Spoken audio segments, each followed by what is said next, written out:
Welcome to nerdschatting, movie, TV, comic chat. Thanks for tuning in.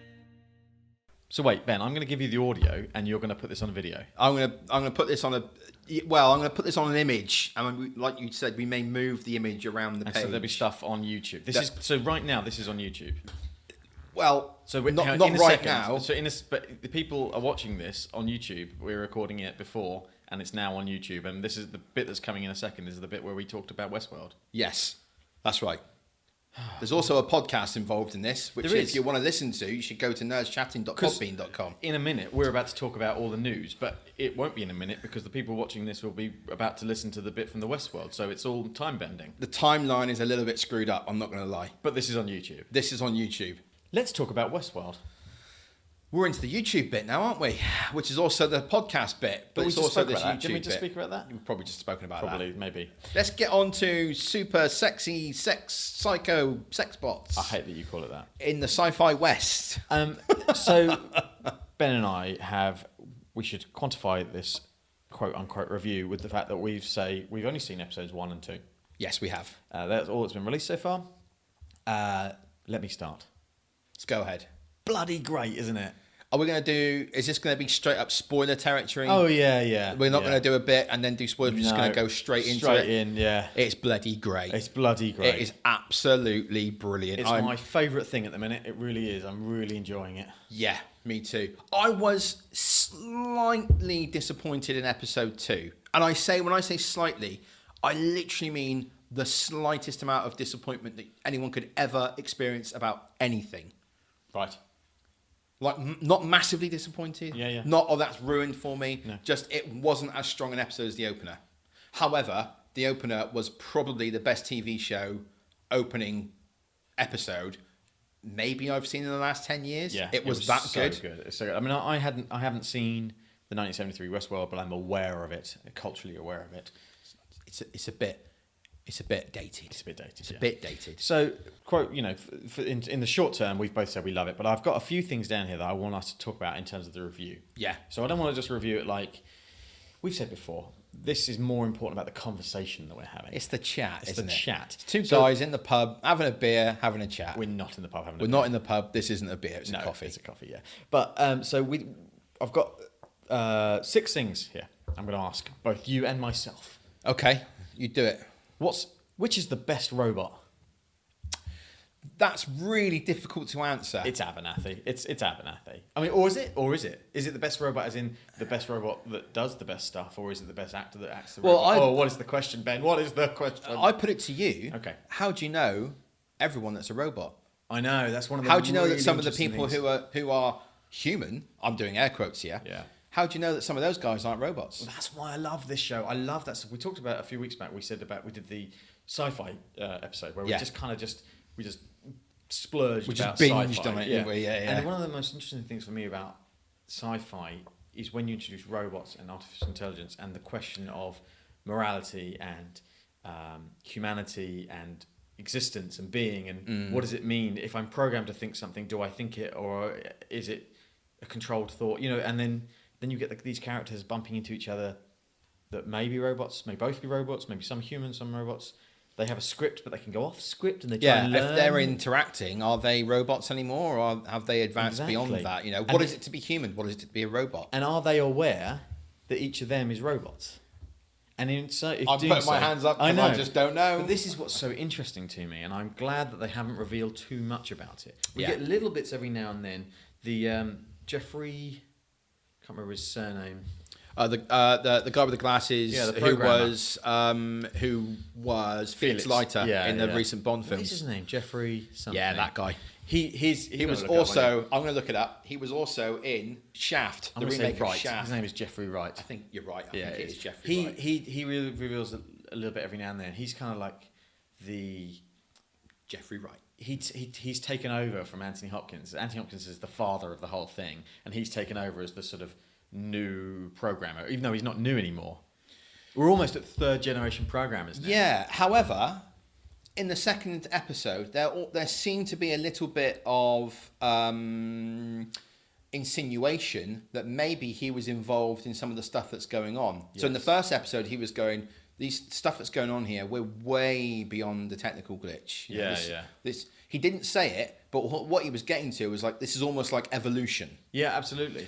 Now, at this point, he's having a conversation with Dolores, and she's asking some questions. Oh, that's a great scene. It's a great scene. It's like, it's for us. And the he's audience, like, just so we can go, something's happening. He's like, turn off your, delete your event log, Yeah. turn off your personal recorder. Yeah. This conversation never happened. Bye. Yeah. The second she started asking questions that he was, and you could tell his entire, because he's very cool and very calm and collected. He plays that very well, yeah. But then suddenly when she was asking those questions, like some, I can't even remember what the questions were, but they were like getting to the point, No, he said, have you done something wrong? Or something along that lines. Oh, and she asked, said, no, have you done something wrong? Yeah, that's right, yeah. And everyone is like, what? Plus then he's having an affair with the corporate lady. The corporate lady. So that is an interesting element too. I mean, we'll get to that in the next question, which is best humour. But it's interesting to me that we're in, like I said, almost third generation programmer. You got Anthony Hopkins, the father of it, and some of his basic. You see some of his basic robots in the early days. Yeah. Then you've got this Jeffrey Wright character, who he's almost like a father to it as well now. Yeah. And then you've got that younger lady who does some programming who she has a go at the story people because they upped her aggression, didn't they? That's right, yeah. So she's kind of like the third generation. Yeah. And she's trying to figure stuff out. I'm going to go back to the question now. Who's the best robot? I'm going to say so far, Dolores. Okay. However, I can completely understand why you say Abernathy because that guy's acting in the first episode was superb. I mean, it made me it like I've got a cold dead heart, but it made me feel things. Like I watched it, was like, oh my god, I kind of want him to get his revenge. Yeah, how he went from a guy who is like the normal host, dealing with things, to suddenly he was falling apart, and there was no CGI on his face the same what there was with the sheriff in the earlier scene where his face sort of did that David thing from AI where it sort of sagged and drooped, and it was all weird. But he was just acting. He was just like, no, I'm fine. Oh no, I'm remembering something's terrible. And this is it. They seem to be something. Whatever is happening, these reveries that have been introduced in the first episode seem to be giving them, so their memories, access to memories, are giving them access to memories that they didn't even realise they had, and they're remembering the horrible circumstances of their existence, which is terrible. There's a great line. These violent delights will have violent ends. Is that what it is? These violent delights will have violent ends. When Dolores said that to the Madam character, I can't remember the actress's name. Fanny Newton. Yeah, I think that's a code. I think that will start to spread, and that's the virus. That line, because as soon as she says it, that violent ends. As soon as she says it, the Fanny Newton's character like almost twitches and like goes like, "Oh, that's weird," and then she starts to malfunction. She starts to remember as well. Yeah. What is it that? So do you think that that's what Abernathy said to his to Dolores? Well, she said that's what he said. Oh, did she? Yeah. She said, "What did my father say? What did your father say to them?" And she said, "These violent lights have violent ends." Okay. So I must have missed that. Bloody hell. Mine favourite Abernathy. Yours is Dolores. Okay. Best human. I don't know if we've met them yet. I mean, okay, I'm going to say straight away the new guy that turned up in the last episode seems like an honest chap. So he was called William. Yes. Now, those two guys that turned up, it was William and I'm trying to find him. Dark-haired chap. Dark-haired chap. He's played by Ben Barnes, who's an English guy. Logan, he's called. He's called Logan. That's right. He's called Logan. Nice, It's Wolverine. So they turned up. They're almost like the two guys who turn up in the Westworld film. Okay, right. So one of them's been there before. His old cat. He loves it. He loves going back. That kind of guy. That's played by Josh. Sick guy. Josh Brolin plays that guy. Oh, right. Okay. And the other guy, I can't remember his name, but he shows up and he's like the first timer. He's going there, all this kind of thing. And that was very much like William. So I do quite like William. The fact that he is in this place where, as his mate Logan tells him, this is where you really find out who you are. Yeah. But he's like, no, I've got someone waiting for me at home. So I'm not going to have sex with this sex robot prostitute in this bar/brothel because I've got someone waiting for me at home. So he seems like a really nice, honest guy. He's also given the opportunity to choose when he's getting ready to choose his colour hat, white or black. There's iconography there with evil and good. It's so great. So he chooses white and then his mate turns out black hat. Black outfit. What a fantastic scene that was when they step into the train. And I said this to the Italian. I was like, oh, is he going to be on the train? That's weird. And he steps on and he has a drink. And then the whole thing starts shifting. I was like, it's the train. He's on the train. And they're suddenly moving. Very clever. Genius. Because of the they make a point of him walking down the sci-fi corridor. Yeah. And then he's just stepping into another carriage. Yeah. Brilliant. It's very clever, Very isn't it? well done, Very yeah. clever. And it's all editing. It's all clever editing. Yeah. There's no CGI there or anything. No, but it's just so clever well done, editing, yeah. but it's brilliant. So Okay, best human. Best human, that's William so far, I think, for me. I like Hopkins, even though he might be a robot. Hopkins might be a robot. I also think, this is possibly skipping ahead to what you want to say, I do think that Hopkins is Sean Bean. Oh, he's Ned Stark. He's going to die. Yeah, I think so as well. I predicted that he was going to die in episode 1, which we did on our little hopes and then reactions we did a YouTube that we video, did on YouTube. Yeah. I seriously now think, because that obviously didn't happen, but before the season ends, He'll be the one that gets he'll it. be the one who gets it. Well, I And everyone like will be like, him. oh my God, we're lost without him. What do we do? Yeah. Ah! Or Jeffrey Wright, maybe. Maybe. But what I like about him is he's got that 1,000-yard stare that Hopkins does so perfectly, where he's looking at you and he makes you question everything just by staring at you. But he's the character. He's the He's up to something in the world as well, isn't he? yeah. I don't know he what. is. Well, we're yet to see, but Well, he's the Isaac Asimov Lanning character, who's like the father of robotics. He's the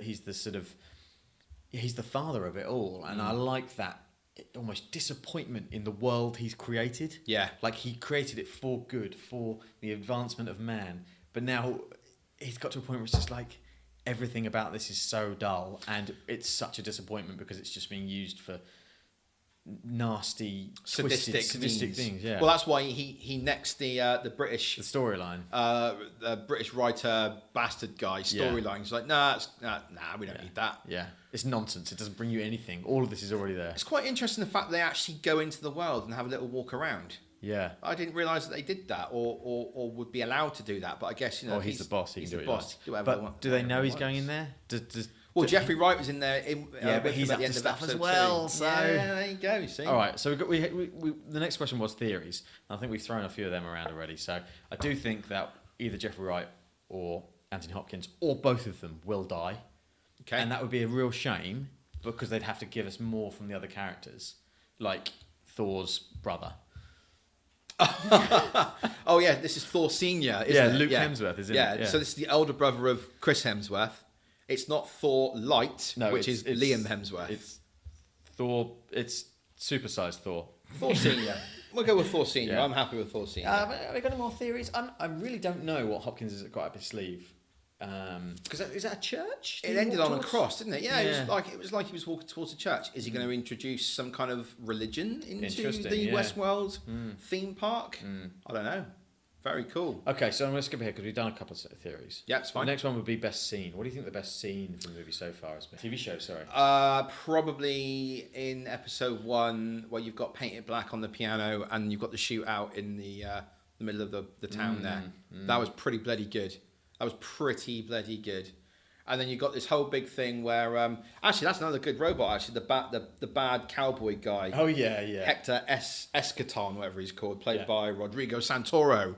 Am I reading this off my phone? Yes, I am. Yeah. He seemed quite nasty, and he was Yeah. getting geared up to do a real Yeah, great big yeah. speech, and his face is blown off. But I like that they set up those characters beforehand with the human characters. Yeah. Because of the sheriff that goes wrong, and that's interesting. Actually, also though, saying that, probably the opening 10 minutes of the show, where you think that James Marsden is a human, yes. bumps into Dolores. Oh, he's obviously been here before. Yeah. Because we know it because of Westworld from the 73. Yeah, And there's also mentioned to the They fact have to that, play with that, don't they? Yeah. Well, they've mentioned the fact that we haven't had a glitch in 30 years.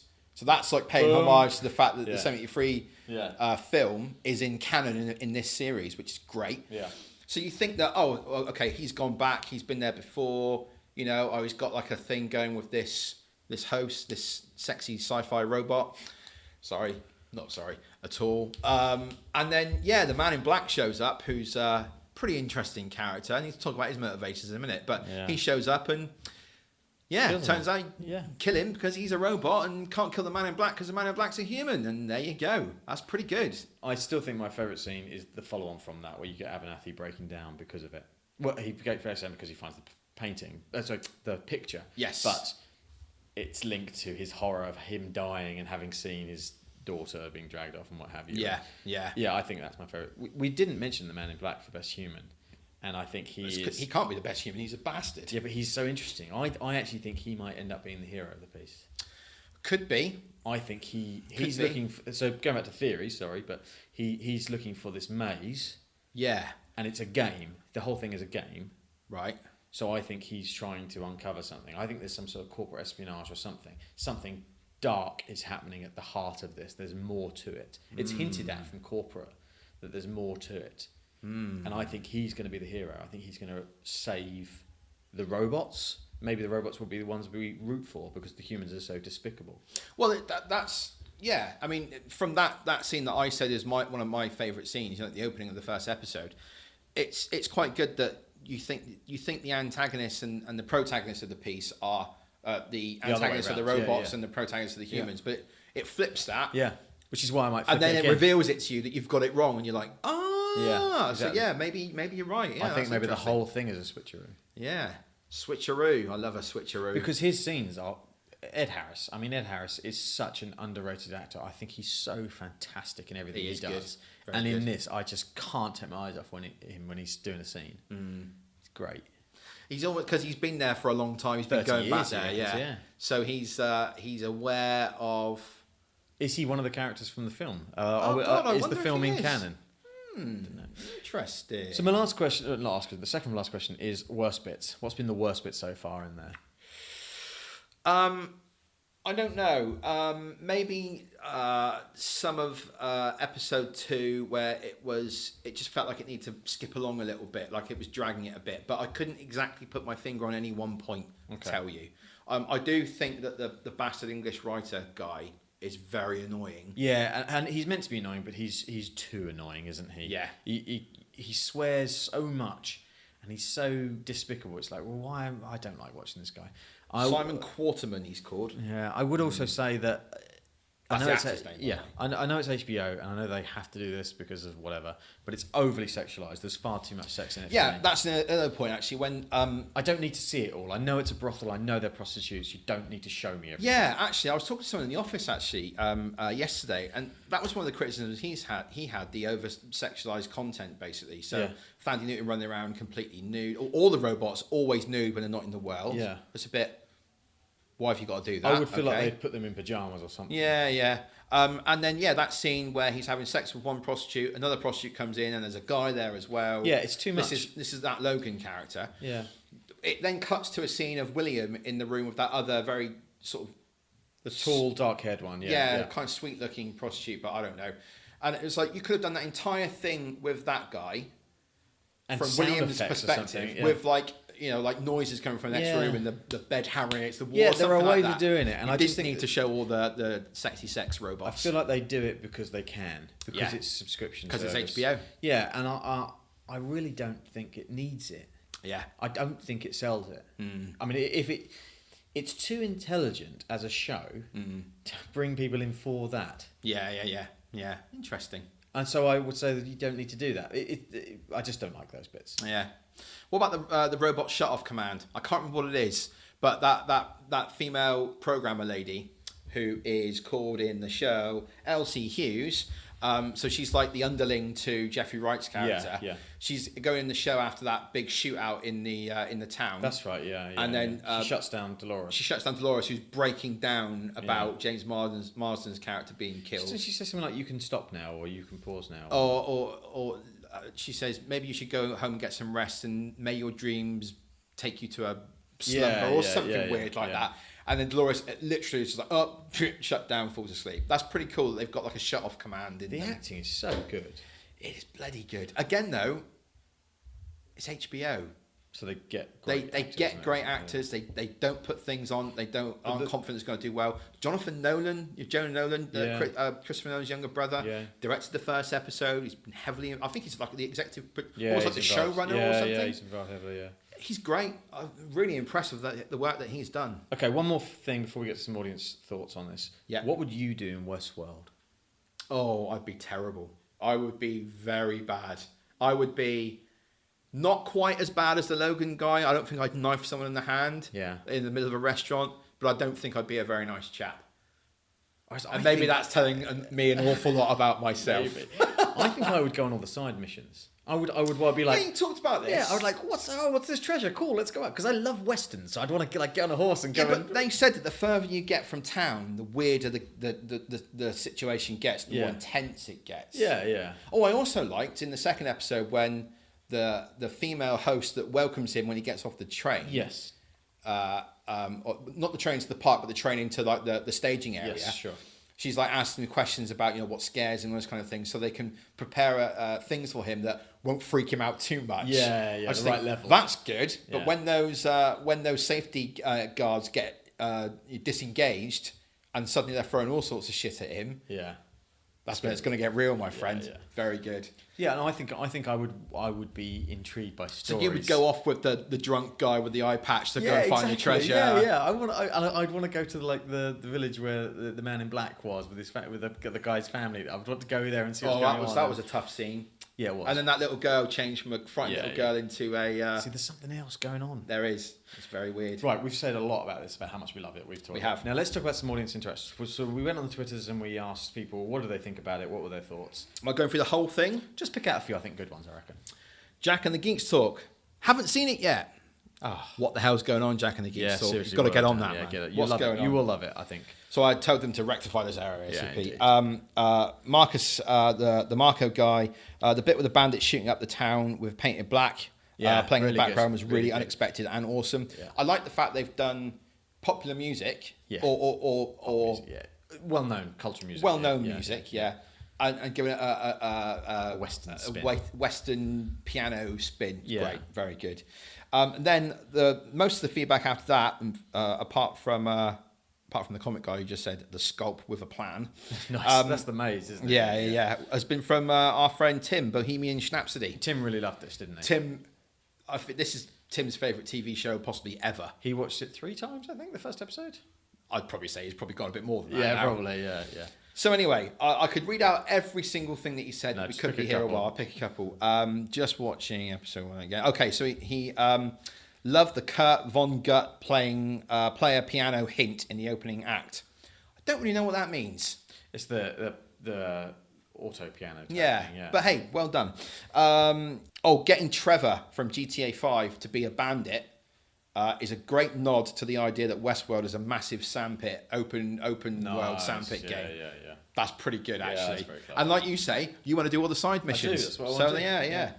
Yeah, the twist that the gunslinger isn't a host gone bad, but a bald player who's trying to kill everyone. Yeah. Or is he trying to kill everyone? I don't think he's trying to kill everyone. I think there's more to it. There's a lot more to his storyline. But it's like a GTA player who's completed the game and just goes around on killing sprees. But I don't think he is doing that. I think he's got a plan. I think he does have a plan. At the same time, I think if his plan gets in his way, he will not hesitate to kill everyone. No, of course not. So that's good. Yeah. I'm going to do one more, so I'm going to leave him on a big one. His last one, he said he likes the chaos theory ideas that all the staff are making tiny mistakes, which could all build into a bigger cause, bigger problem. Yeah, bigger issue. absolutely, yeah. Tiny mistakes lead to a huge mistake, lead to the end of the world. Well, every slight change in the reveries and the coding adds to something, and they become more... I would argue that it's as they become more human. Yes. Those problems, as they become more aware of their existence. Yeah. It's a great show. It is a I'm great so show. excited to see more of it. I'm glad it's only 10 episodes.